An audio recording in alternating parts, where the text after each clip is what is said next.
Donc aujourd'hui, l'Église, dans sa catholicité, c'est-à-dire dans son universalité, proclame les mêmes textes de la parole de Dieu pour réintroduire le peuple de Dieu dans le sens de son baptême.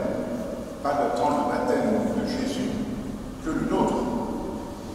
Et pour cela, on a pris dans Saint Luc ce qu'on appelle une théophanie, c'est-à-dire une manifestation de théos, Dieu. Au baptême de Jésus, il y a la voix du Père, il y a la personne du Fils, et il y a le lien entre le Père et le Fils qui s'appelle l'Esprit Saint. Et c'est la première fois que c'est la première fois, et peut-être l'unique fois, où sur la terre, il y a une manifestation visible et même audible de la Sainte Trinité.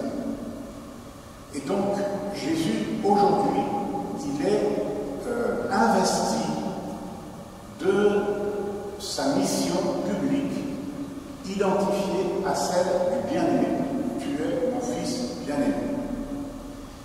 Et cette manifestation est en fait la quatrième dans l'histoire de Jésus. Et il y en a une cinquième qu'on entendra dimanche prochain. Comment les hommes ont-ils pu identifier dans le peuple juif le Christ? Vous voyez, certains pensent que c'était Jean-Baptiste, d'autres pensent d'autres choses. Comment on a réussi, comment on est dépositaire, nous, les chrétiens, de cette vérité qu'est la personne de Jésus, vrai Dieu et vrai homme? Eh bien, parce qu'on a disposé dans la liturgie que nous vivons, et les liturgies que nous vivons depuis Noël, des étapes pédagogiques de révélation pour que, en nous, grandisse le désir de la configuration de notre vie à celle de Jésus, c'est-à-dire la sainteté.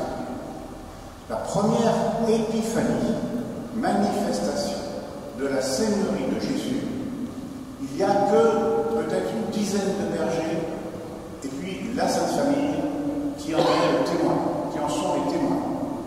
Ça se passe dans la grotte à Bethléem, là où Marie a donné la vie à Jésus, et les bergers qui sont dans le coin en sont invités par des anges, ce qui n'est quand même pas tout à fait habituel, pour venir adorer l'enfant Jésus.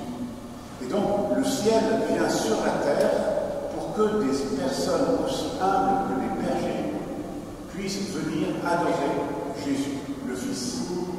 C'est la première épiphanie, la première manifestation de Dieu, fait homme.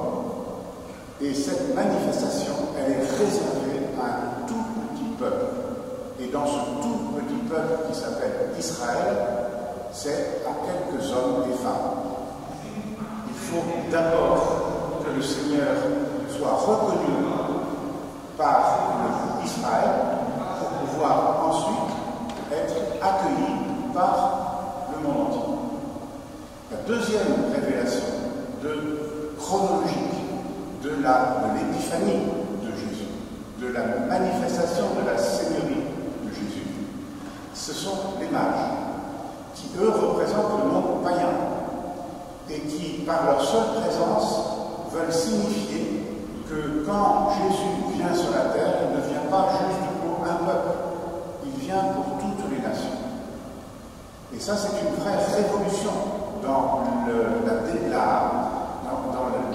la révélation de cette Seigneurie de Jésus, Christ, Fils de Dieu, qui ne vient pas simplement sauver Israël, mais sauver tous les hommes. La troisième épiphanie, c'est-à-dire le troisième moment où, chronologiquement, Jésus manifeste sa Seigneurie, c'est quand il est à 12 ans devant les docteurs de la loi, dans le temple de Jérusalem, qu'il enseigne et qu'il émerveille les savants, et qu'en même temps il enseigne avec douceur et force ses parents, Joseph et Marie, ne saviez-vous pas qu'il fallait que je sois aux affaires de mon Père? Pas de notre Père, de mon Père. Ça veut dire qu'à 12 ans, Jésus manifeste à sa mère et à Saint Joseph qu'il sait d'où il vient et il sait qui il est, mon Père. La quatrième étape, c'est celle que nous entendons aujourd'hui, où dans ce récit, nous entendons deux baptêmes qui se répondent l'un à l'autre. Le premier baptême, c'est le baptême de Jean le Baptiste, réservé exclusivement aux pécheurs, pour qu'ils puissent confesser leurs péchés, d'une autre manière que ce qu'on fait, ce qu'on pratique aujourd'hui, mais par cette manifestation, par cette confession de leurs péchés, ils vont pouvoir reconnaître celui qu'ils doivent reconnaître et qui s'appelle le Messie. Ce baptême est réservé aux pécheurs, c'est-à-dire qu'il est pour tout le monde, sauf pour Jésus. Et Saint Luc vient de nous dire que Jésus y est allé quand même. Il a pris sa place dans la queue de ceux qui attendaient le baptême et il s'est fait baptiser. Pourquoi s'est-il fait baptiser? Pas parce qu'il est pécheur, mais pour qu'il prenne sur lui notre propre péché et que lorsque viendra le jour et l'heure du baptême du feu et de l'Esprit Saint, baptême qu'on appelle la croix, il puisse avec nous crucifier notre péché et qu'il puisse nous faire mourir en nous le désir du péché et faire de nous des justes parce que lui seul est juste, de faire de nous des saints parce que lui seul dans son mystère est saint. Et donc il y a ces deux baptêmes où Jean reconnaît ou va reconnaître que Jésus, qui est plus grand que lui, est quand même celui qui vient demander le baptême. Et juste après son baptême, la voix du Père qui légitime ce baptême. Tu es mon enfant bien-aimé. En toi, je trouve toute ma joie, je vis toute ma joie, parce que cette manifestation de la Seigneurie de Jésus, elle n'a pas commencé au jour du baptême de Jésus, elle a commencé avec sa naissance. Mais ce qui est nouveau aujourd'hui, c'est la manifestation publique. Maintenant, tu peux parler de Jésus. Maintenant, tu peux faire des miracles. Maintenant, tu peux consoler. Maintenant, tu peux évangéliser.